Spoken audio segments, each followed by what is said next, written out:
बड़ा काम करने के लिए ज़रूरी नहीं है कि आपके पास बहुत ज़्यादा सरमाया हो। मेरे पास किराए के पैसे नहीं होते थे जब मैं रेडियो के लिए अप्लाई कर रहा था। सिर्फ इसके लिए जज्बे की ज़रूरत है। आप बड़ा सोचें तो सही, आप उसके लिए कदम तो उठाएं, फिर देखें अल्लाह ताला आपकी मदद कैसे करता है।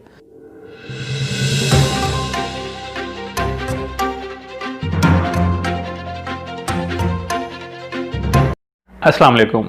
आज हम आपकी मुलाकात एक ऐसी शख्सियत से करवा रहे हैं जिन्होंने लैया को आवाज़ दी और FM 89 लैया की बुनियाद रखी। इसके अलावा उनके पास बहुत से स्किल्स हैं। तो आइए लैया की इस मल्टी डायमेंशनल शख्सियत से मुलाकात करते हैं। मेरी मुराद परवेज़ दुरानी साहब हैं। अस्सलाम वालेकुम। वालेकुम सलाम। क्या हाल है सर? अल्हम्दुलिल्लाह, शुक्र है जी अल्लाह का। तालीम आपने कहाँ से हासिल की? चूँकि मेरा ताल्लुक़ लैया शहर से है तो तालीम का आगाज़ लैया से ही स्टार्ट किया और टाटों वाले स्कूल से, जैसा कि वो था और मुझे उस पर फ़ख्र है। और अल्हम्दुलिल्लाह मेरा जो मतलब तालीमी कैरियर रहा है वो है कि क्लास 1 से क्लास एंड तक मैंने हमेशा पहली पोजीशन हासिल की है। माशाअल्लाह। तो बचपन से ही पेरेंट्स ने मेरे अंदर एक चीज़ पैदा की थी, डेवलप की थी, एक सोच दी थी। वो ये था कि मैं कोई दुनिया का आम इंसान नहीं हूँ, कि मैंने लाइफ में कुछ एक्स्ट्रा ऑर्डिनरी करना है। तो ये बहुत अहम चीज़ होती है और पेरेंट्स को ये चीज़ डेवलप करनी चाहिए। पेरेंट्स और टीचर्स दोनों ये चीज़ जो है पैदा कर सकते हैं बच्चों के अंदर, कि उसको आप महदूद ना करें कि आपने सिर्फ डॉक्टर या इंजीनियर बनना है, कुछ एक्स्ट्रा ऑर्डिनरी आपने करना है। तो ये पेरेंट्स की तरफ से था, मैं मतलब पोजीशन होल्डर था, तो इस हवाले से फिर मेरे एजुकेशन के ऊपर जो है ख़ास फोकस थे। और हमारे दौर के अंदर एकेडमीज़ या ट्यूशन सेंटर का भी रिवाज नहीं था। तो ये जो कुछ भी मतलब मैंने किया है इसमें कि कोई एकेडमी या ट्यूशन सेंटर इन्वॉल्व नहीं थी। तो वालिदैन का फोकस था कि बच्चा अगर ये पोजीशन होल्डर है तो इसको ये मेंटेन रखना चाहिए। तो हाँ, इसमें मुझे एक नुकसान ये हुआ है कि मुझे उन्होंने खेल के मैदान में नहीं जाने दिया। तो वो भी मतलब मेरे फ़ायदे के लिए थी। तो इसलिए मैं अपनी उस एनर्जी को, अपने उस टाइम को जो मेरे पास स्पेयर होता था, तो मैं मुख्तलिफ एक्टिविटीज़ के अंदर जो है वो मैं सर्व करता था। तो फाइनल डिग्री जो है वो मैंने मैकेनिकल इंजीनियरिंग में की है, उसमें भी अल्हम्दुलिल्लाह मैंने टॉप किया था। इस वक्त कोई जॉब भी कर रहे हैं? जी अल्हम्दुलिल्लाह 10 साल हो गए मैं टेक्नोलॉजी कॉलेज के अंदर एज ए लेक्चरर जो है वो जॉब कर रहा हूँ। उसमें मकसद कोई फाइनेंशियल नहीं था, बल्कि बच्चों की तरबियत ख़ास तौर पर मतलब मेरे मतमा नज़र था कि बच्चों के अंदर एक वसी तर सोच को पैदा किया जाए कि वो तालीम किस लिए हासिल कर रहे हैं, या वो लाइफ में क्या कुछ कर सकते हैं, या उनके अंदर कौन कौन सी सलाहियतें हैं जिन्हें वो समझ कर उनको बुरुएकार लाकर माशरे का कोई कारआमद इंसान बन सकते हैं। तो उसमें मतलब मेरा अपना पर्सनल जो एक्सपीरियंस है उससे जो कुछ मैंने सीखा है, मैं कोशिश करता हूँ कि बच्चों के ऊपर मैं चीज़ जो है वो इम्प्लीमेंट कराऊँ, बच्चों को वो बताऊँ। और ख़ुसूसन मैकेनिकल के सब्जेक्ट में मेरे पास प्रोजेक्ट्स हैं, बच्चों से जो मुख्तलिफ़ प्रोजेक्ट्स, जो मुख्तलिफ़ न्यू इनोवेशंस या इन्वेंशंस होती हैं, मैं बच्चों को उनकी तरफ लेके जाऊँ, ताकि वो जो आउट द बॉक्स सोचें, वो जो उनकी बाउंड्रीज़ हैं या वो अपने कोर्स में जो एक महदूद उसमें वो सोच रहे हो, तो उससे आगे आकर वो बात सोचें और कुछ नया वो करके जाएं। पहले कंपटीशन हुए थे, उसमें भी आपके कॉलेज ने पोजीशन हासिल की है, उसके बारे में भी कुछ? हाँ जी अल्हम्दुलिल्लाह। वैसे तो 10 साल हो गए हैं इस फील्ड में और तकरीबन ही हमारी पोजीशन रही है। बहुत सारे हमारे प्रोजेक्ट्स हैं। तो अब GCT लैया को और हमें पूरे इस फील्ड के अंदर टैप्टा के मुख्तलिफ इसमें इदारा जात काम कर रहे हैं, तो हमें एक ख़ास निगाह से देखा जाता है और एक तवक्को की जाती है कि इस साल देखें लैया वाले क्या बना कर लाते हैं। तो हमारी भी कोशिश होती है कि जो एक नाम पैदा हुआ है उसको भी मेंटेन रखना है। तो रिसेंटली जो है एक इदारा की तरफ से लाहौर में एक कंपटीशन का आगाज़ हुआ था। ये अभी कोरोना स्टार्ट नहीं हुआ था, यानी ये नवंबर और दिसंबर के उसमें शुरू हुआ था। तो उसमें हमने उस कंपटीशन में पहली पोजीशन हासिल की थी, जिसमें लाहौर की टॉप यूनिवर्सिटी शामिल थी और इधर से हमारे कॉलेज था, यानी कि कॉलेज का मुकाबला जो है टॉप क्लास की यूनिवर्सिटीज़ से था, जिसमें NIC थी, जिसमें लम्स था, जिसमें UET लाहौर, UET टेक्सला और बहुत सारे प्राइवेट इदारों से भी लोग इसमें शामिल थे। तो उसमें हमने पहली पोजीशन हासिल की थी। फिर ये कंपटीशन जैसे पंजाब में हुआ, ऐसे सिंध में भी हुआ, बाकी दीगर सूबों से भी हुआ। फिर दोबारा इन के जो टॉपर थे उनके माबैन फिर जो है वो दोबारा कंपटीशन हुआ, तो उसमें भी अल्हम्दुलिल्लाह हमने पोजीशन हासिल की है। माशाल्लाह, अल्लाह ताला आपको मज़ीद कामयाबियाँ अता फरमाए। सर, आपका क्या शौक़ था, क्या पैशन था बचपन से कि बड़े होकर मैंने ये बनना है? बचपन से मेरे अंदर था कि मैं साइंटिस्ट बनूंगा, और मैं कोई आम बंदा नहीं हूँ। तो बचपन से ही मुझे साइंस के जो एक्सपेरिमेंट्स थे, चीज़ें थी, उनसे लगाव था। अब आपके लिए ये बात तो ज़रा अजीब सी होगी कि मैं चौथी क्लास में 9th और 10th की साइंस की जो अमली नोटबुक्स थी ना, तो उनको पढ़ा करता था। उसमें मुझे शौक़ था ये कैमरा कैसे काम करता है, ये टेलीस्कोप कैसे बनती है, ये लेंस का क्या मकसद होता है। तो भाई पढ़ते थे तो उनकी पुरानी नोटबुक्स उठा लेनी और उसको पढ़ना जाके मार्केट से, जो मुझे लेंस अवेलेबल होते थे। तो ये कंसेप्ट मैंने अपनी क्लास 4 के अंदर ही क्लियर कर लिए थे, और मैंने एक छोटी सी टेलीस्कोप भी बना ली थी। तो एक बॉक्स के अंदर एक छोटा सा कैमरा भी बना लिया था। मुझे पता होता था कि मेरे एग्ज़ाम ख़त्म होने वाले हैं और मुझे जो ना फ्री टाइम मिलना है, तो फिर उसमें पहले मेरी प्लानिंग होती है कि इस फ्री टाइम के अंदर मैंने क्या करना है, इस दफ़ा क्या बनाना है। तो वो माइंड के अंदर एक साथ के साथ चीज़ चल रही होती थी। चूँकि खेल की तरफ तो नहीं जाने दिया, मौका नहीं मिला, तो जाहिर सी बात है अपनी उस एनर्जी को यूटिलाइज़ करना है और फिर क्या चीज़ बनानी है उसमें। तो इसी तरह मतलब मेरा बचपन जो है वो गुज़रा। फिर क्लास 6 के अंदर मुझे ना पेंटिंग्स का शौक़ हो गया, तो मैंने बाकायदा पेंटिंग सीखी थी, मतलब उसमें पोर्ट्रेट बनाना। तो उस दौर में भी मतलब मैंने कायद आज़म का पोर्ट्रेट बनाया था, अल्लामा इकबाल का बनाया था, अपने टीचर्स का बनाया था, अपने क्लास फेलोज़ का। उसमें भी मैंने ना मुख्तलिफ़ फील्ड इसके अंदर मुसव्वरी के अंदर अडाप्ट किए। मैंने पेंसिल वर्क का भी इस्तेमाल किया, जिसमें आप कह लें कि 0.5 का एक पेन आया करता था, जिसमें आप पुराने डाइजेस्ट के अंदर एक लाइन वर्क से एक पोर्ट्रेट, एक तस्वीर बनती थी, वो मैंने बाकायदा सीखी थी। फिर उस दौर में मतलब मैं सोचता रहता कि मैंने क्या बनाना है। 50 रुपए के पीछे जो इमेज बनी थी उसको सेम एज इट इज़, बहुत मेहनत होती थी। घर वाले रोकते थे, भी तुम्हारी नज़र ख़राब हो जाएगी, इस कदर मेहनत क्यों कर रहे हो। तो वो सीखा, और उसके बाद गालिबन 2 रुपए के पीछे मस्जिद का वो एक इमेज था, वो बनाया। मुख्तलिफ मैगज़ीन के अंदर मुझे कोई पिक्स अच्छी लगती थी तो वो मैं बना लेता था। बचपन से हैंड राइटिंग अच्छी थी, तो चार्ट भी लिखा करता था। अगर किसी की कोई असाइनमेंट आ जाती तो हर तरह से मतलब मैं इन चीज़ों में अपने आप को जो है वो इन्वॉल्व रखता था।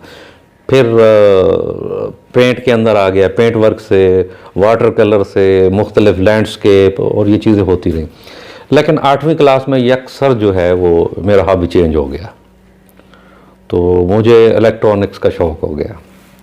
रेडियो से जो है वो लगाव पैदा हुआ, एक शौक़ पैदा हुआ। तो इस हवाले से फिर ये होता था कि मुझे सीखने के लिए चाहे किसी के पास भी पूछना पड़े तो मैं उसके पास जाता था। सर, इन सब चीज़ों के शौक़ के बाद आपको ये रेडियो का ख्याल कैसे आया? जब मैं 8वीं क्लास में पढ़ता था तो यकसर जो है वो मेरे शौक़ के अंदर एक तब्दीली आई, तो मैं इलेक्ट्रॉनिक्स की तरफ माइल हुआ। तो मैंने उस वक्त लकड़ी के बोर्ड पर एक छोटा सा रेडियो तैयार किया था। उस वक्त रेडियो का काफ़ी ट्रेंड था, तो रात को उस पर बैठकर प्रोग्राम सुनना, तो मुझे इलेक्ट्रॉनिक्स में जाने का शौक़ हो गया अचानक से। तो इस हवाले से जो रिलेटेड लोग थे उनसे जाकर मैं अपने उस शौक़ की तकमील के लिए मालूमात लेता था। फिर एक दफ़ा लाहौर का विज़िट हुआ, तो वहाँ पर मैंने FM को सुना, तो मुझे वो बहुत अच्छा लगा। तो दिल में एक शौक़ पैदा हुआ कि पता नहीं हमारा शहर लिया भी कभी तरक्की करेगा, तो इस तरह का कोई चैनल हमारे शहर में भी आएगा तो उसकी प्रोग्रामिंग, उसकी क्लैरिटी वो बहुत अच्छी लगी। तो उस वक्त से मतलब एक ख्वाब देखा, एक शौक़ पैदा हुआ कि मैं इस फील्ड में जाऊंगा। तो उस पे फिर मैंने इलेक्ट्रॉनिक्स बाकायदा सीखी, फिर ये पेंटिंग और ये चीज़ें सारी साइड पे हो गई। मेरा सारा फोकस जो है वो इलेक्ट्रॉनिक्स पे हो गया और मैंने बाकायदा इलेक्ट्रॉनिक्स का काम ये सीखा। हत्ता कि फिर जब मैं यूनिवर्सिटी में पहुंचा तो फिर यही इलेक्ट्रॉनिक्स जो है ये मेरा पार्ट टाइम बिज़नेस बन गया। मैं इसमें काम करता था, इंडस्ट्री में मैं इंट्रोड्यूस हो गया, क्योंकि फिर मैं इसमें ये था कि मेरा जो इलेक्ट्रॉनिक्स से जो ये मेरा हॉबी था ये सिर्फ अमली इस हिसाब से नहीं था कि मैंने काम किया है। मैं लाइब्रेरियों से बुक्स तलाश करता रहा हूँ, यूनिवर्सिटीज़ की, इदारों की। मुझे अगर पता चला है कि कहीं पे कोई बुक अवेलेबल है तो उस बुक को हासिल करने के लिए मैंने क्या स्ट्रगल की, तो इस पे मैं एक छोटा सा वाक़या आपको सुनाता हूँ जो बहुत ही खूबसूरत है मेरे लिए। कि मुझे पता चला कि चौक सरवर शहीद में एक आदमी रहता है और उसके पास एक बुक है और बुक के अंदर एक डायग्राम है जो मुझे ज़रूरत था।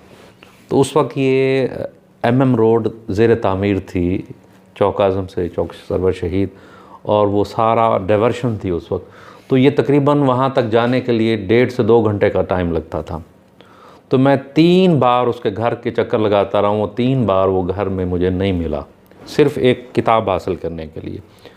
जब मैं चौथी बार गया हूँ तो वो बंदा मुझे मिला है, तो कहते भाई, मैं स्टूडेंट था उस वक्त, आप एक बुक के लिए इतनी स्ट्रगल करके आए हैं और आप चौथी बार आ रहे हैं। वो बहुत खुश हुआ, मुझे अपने घर ले गया, कहता है ये साहब कुछ हो जाएगा। खाना बनवाया, खाना खिलाया, कहा कि बेटा ये किताब मेरी तरफ से आपको गिफ्ट है, ये आप ले जाएं। तो फिर वो मैं किताब ले आया, मैंने काम शुरू किया। फिर इसमें कट शार्ट करते हैं कि जब ये सारा वक्त गुजर गया और यहाँ पर रेडियो चैनल लॉन्च हो गया तो एक इदारा बन गया, उसकी आवाज़ उस आदमी तक भी पहुँची। तो उसने कहा कहीं ये वही बच्चा तो नहीं है कि जिसे मैंने किताब दी थी। तो वो ना कहीं ढूंढता ढूंढता एक दिन FM पे आया तो मुझे मिला, कहता यार मेरी जो किताब थी ना मुझे उसका फ्रूट मिल गया, ये वही बच्चा है जिसको मैंने किताब दी थी और मुझे मतलब गले लगाया। तो अब अल्हम्दुलिल्लाह वो मेरा बहुत अच्छा दोस्त है। तो मतलब ये किसी की गाइडलाइन जो है आपकी लाइफ को बदल सकती है इसमें। यानी हम कह सकते हैं कि FM जो लिया में लॉन्च हुआ है, इसका ख्वाब आपने 8वीं क्लास में देख लिया, कह सकते हैं आप। और बाकायदा इसका आगाज़ आपने कब किया? बाकायदा आगाज़ तो ये भी कहानी बहुत लंबी है, लेकिन मैं चूँकि आपके इसमें वक्त नहीं है कि मैं उसको तफसील से बयान कर सकूँ। यूनिवर्सिटी लाइफ में जब मुझे छुट्टियाँ हुई थी तो मैंने पहला एक तजर्बाती चैनल अपने एक छोटे से कमरे में, अपने बेडरूम में जो इसको लॉन्च किया था, तो उसकी आवाज़ 4-5 किलोमीटर जाती थी, जिससे मतलब इस शौक़ का बाकायदा आगाज़ हुआ, लोगों तक ये चीज़ पहुंची। तो जब मैंने लोगों में उसकी इतनी ज़्यादा इन्वॉल्वमेंट देखी, मोहब्बत देखी, तो मैंने उसी दिन से तय कर लिया था कि मैंने ये अब करना है। और उस वक्त पोजीशन, ज़ाहिर एक स्टूडेंट की क्या पोजीशन होती है, तो उसी वक्त से मैंने इसकी बाकायदा वर्किंग शुरू कर दी।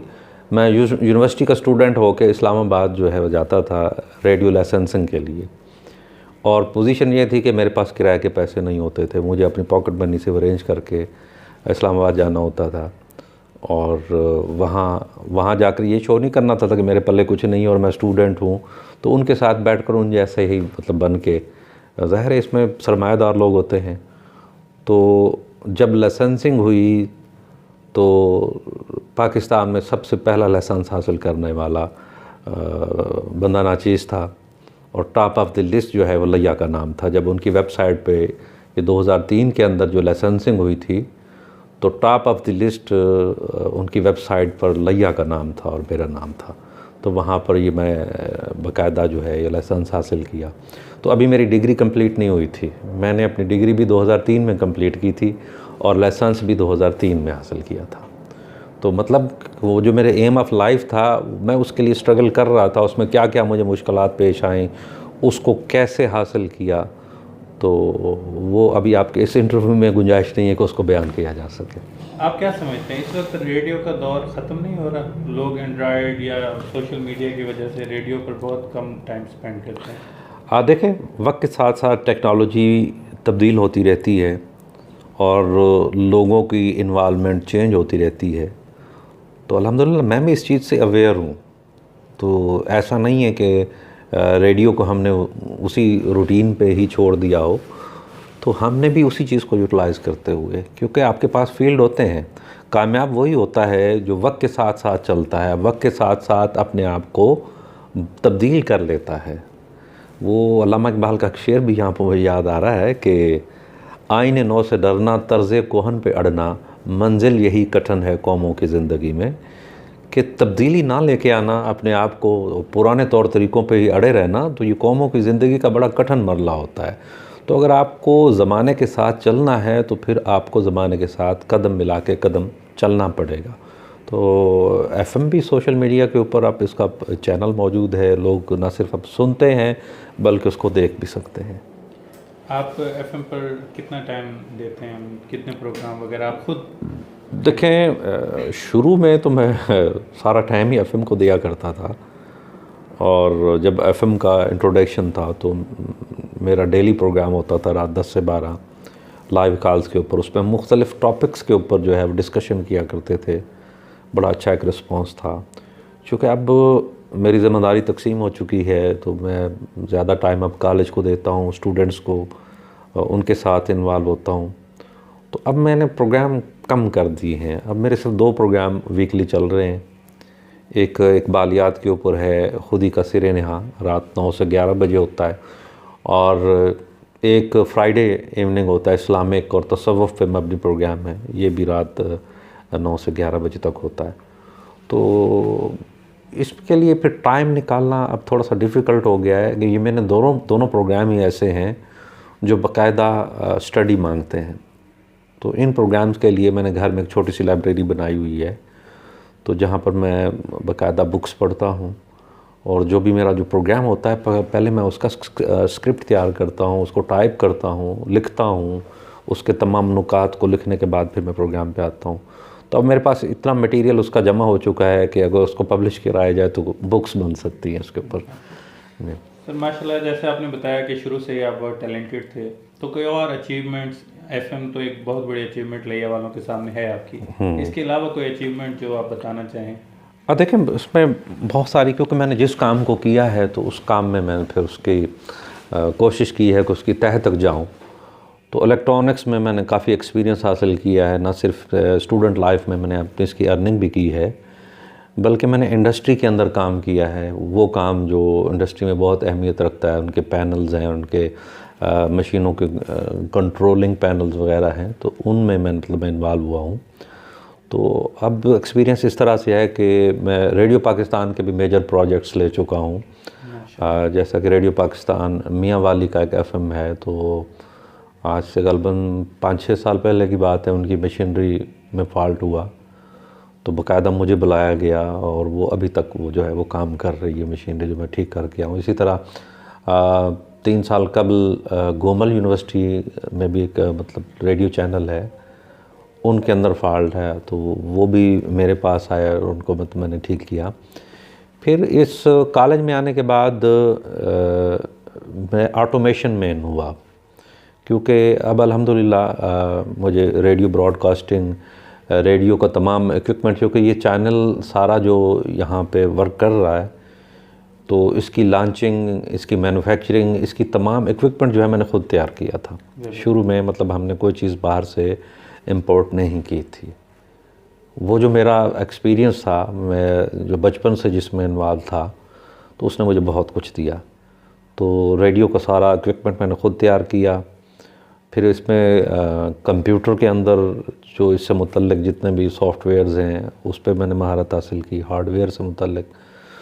तो अब मैं ऑटोमेशन में हुआ हूँ। तो मैंने कॉलेज को जो है वो 2 मशीनें CNC, क्योंकि आजकल सारा कंप्यूटर का दौर है, तो मैन्युफैक्चरिंग भी कंप्यूटर के ज़रिए होती है, तो 2 मशीनें वहाँ दी, 2 मार्केट के अंदर मैंने बना के सेल आउट की हैं। लिया में बाकायदा अब CNC के ऊपर फर्नीचर तैयार हो रहा है, तो वो भी मेरी बनी हुई मशीन है। मशीन को न सिर्फ बनाया है बल्कि फिर उसको काम करने के लिए फिर मैंने बाकायदा उसको जो सॉफ्टवेयर हैं डिज़ाइनिंग के, वो भी सीखे हैं। तो अब यहाँ पे बाकायदा काम हो रहा है। तो सीखने का शौक़ जो है ये कभी कम नहीं होता। अभी रिसेंटली कोरोना के अंदर जो है मैंने 2 वेंटिलेटर्स बनाए थे जो मीडिया के ऊपर भी आए थे। तो हमेशा कोशिश की है कि अपने आप को जो है मसरूफ़ रखूं ऐसी एक्टिविटीज़ के अंदर। सर, आजकल के जो पेरेंट्स होते हैं उनकी ज़्यादातर ख्वाहिश होती है कि तालीम इस हिसाब से दिलवाई जाए कि बच्चे को आगे जॉब इजीली मिल जाए, लेकिन आपका जो शौक़ था, आप टैलेंट को लेकर चले और अपना जो पैशन था उसे आपने कंप्लीट किया। आप क्या आजकल के स्टूडेंट में वो पैशन देखते हैं कि वो अपने पैशन को लेकर आगे चलेंगे? इस पर काम करने की ज़रूरत है। असल में पेरेंट्स में वो अब विजन नहीं रहा। शुरू से बच्चा पैदा होते ही उसके जहन में डॉक्टर और इंजीनियर और कोई अच्छी जॉब और इस तरह के ख्वाब, यानी उसमें सिर्फ अपनी ज़ात तक महदूद रह गए हैं। सोच ये पैदा हुई है कि मेरी ज़िंदगी जो है वो आसानी से गुजर जाए, मेरे पास रुपया पैसा हो। तो इसमें वो फिर ब्रॉड स्पेक्ट्रम में उन्होंने सोचना छोड़ दिया है। ऐसा नहीं होता कि जो कोई बड़ा ख्वाब देखता है, बड़ा ख्वाब से मुराद मेरी ये नहीं कि बहुत ज़्यादा पैसे कमाना हो, किसी ऐसे फील्ड में अपने आप को लेके जाना हो। तो आज के जो माजरत के साथ तालीमी इदारे हैं वो टाइपिस्ट, क्लर्क और इस तरह के मतलब मुलाजिम या ग़ुलाम सोच के लोग पैदा कर रहे हैं। कोई बड़ी सोच, बड़ा विजन लेके यहाँ से लोग नहीं निकल रहे, जो मैं समझता हूँ कि उस दौर के टाट वाले स्कूलों में था। वो कम से कम हमारी तरबियत इस लेवल्स के ऊपर करते थे। तो जब आप बड़ा ख्वाब, बड़ी सोच लेकर आएंगे तो इसका ये मतलब नहीं है कि आप इकनॉमिकली जो है दुनिया से कहीं पीछे रह जाएंगे, ऐसा बिल्कुल नहीं है। बच्चों से मैं कहता हूँ, बल्कि पेरेंट्स से मैं गुजारिश करता हूँ कि इस रिवायती सोच से बाहर निकलें और बच्चों की तरबियत इस तरह और इसलिए करें कि ये हमारा कल है। आज हम एक अच्छी सोच के मालिक बच्चों को जब परवान चढ़ाएंगे तो यही नई नस्ल जो है हमारे हर फील्ड में एक अच्छे इंसान की सूरत में अपनी खिदमात सर अंजाम दे सकती है। ये अच्छे जज बन सकते हैं, अच्छे एडमिनिस्ट्रेटर बन सकते हैं, अच्छे सियासतदान बन सकते हैं, अच्छे साइंटिस्ट बन सकते हैं, अच्छे डॉक्टर और इंजीनियर भी बन सकते हैं। क्योंकि मैंने इसको बाद में कहा क्योंकि अब हमारा सारा ट्रेंड इसी के ऊपर है। तो ये एक अच्छी सोच, लेकिन अच्छा इंसान किस फील्ड में ज़रूरी नहीं है। तो ये हमें इस सोच को बदलना होगा, इससे आगे निकलना होगा। बच्चों को हुनर सिखाने होंगे, बजाय वो जॉब तलाश करने के उनका माइंड बिजनेस माइंड हो, उनका माइंड कि वो अपनी कोई इंडस्ट्री लगा लें। अब एक चीज़ मैंने अपनी एग्जांपल यहाँ पे कोट करूँगा, वो ये है कि कोई बड़ा काम करने के लिए ज़रूरी नहीं है कि आपके पास बहुत ज़्यादा सरमाया हो। मेरी मिसाल ये है कि मेरे पास किराए के पैसे नहीं होते थे जब मैं रेडियो के लिए अप्लाई कर रहा था, और जब मैं लाइसेंस लेके रेडियो का मैं इसमें विन करने में कामयाब हो गया था तो मेरे पास एक टूटा हुआ साइकिल था सवारी के लिए। तो आज अल्हम्दुलिल्लाह मतलब देखें सब कुछ है। तो सिर्फ इसके लिए जज्बे की ज़रूरत है। आप बड़ा सोचें तो सही, आप उसके लिए कदम तो उठाएं, फिर देखें अल्लाह ताला आपकी मदद कैसे करता है। मैं पिछले दिनों बच्चों को एक मिसाल दे रहा था कि बेटा आपकी सोच कहाँ तक है कि मिसाल के तौर पर आप कहने मैंने जनाब सिर्फ कोट सुल्तान तक जाना है, तो आप उस अंदाज से अपना कदम उठाएंगे, मैं पहुँच जाऊँगा आराम से, चाहे मैं पैदल भी चलूँ ना तो मैं पहुँच जाऊँगा। अगर आपकी सोच है कि मैंने कराची जाना है तो फिर आप उस सफ़र की प्लानिंग करेंगे, उसके लिए सवारी का इंतज़ाम करेंगे, वक्त का तयन करेंगे कि मुझे कितना टाइम लगेगा, मुझे कितने बजे उठना चाहिए। तो इसी हिसाब से जब अपनी मंजिल का तयन आपने पहले दिन से ही अपने आप से कंप्रोमाइज़ कर लिया, हालात से कंप्रोमाइज़ नहीं करना, आपने अपने आप को हालात के रहमो करम पे नहीं छोड़ना, बल्कि हालात को अपने मुताबिक साजगार करना है। और उसके लिए तूफ़ान आएंगे, टकराएंगे आपसे, मुश्किलात आएंगी, तो उनसे लड़ कर ही आप आगे जाएंगे।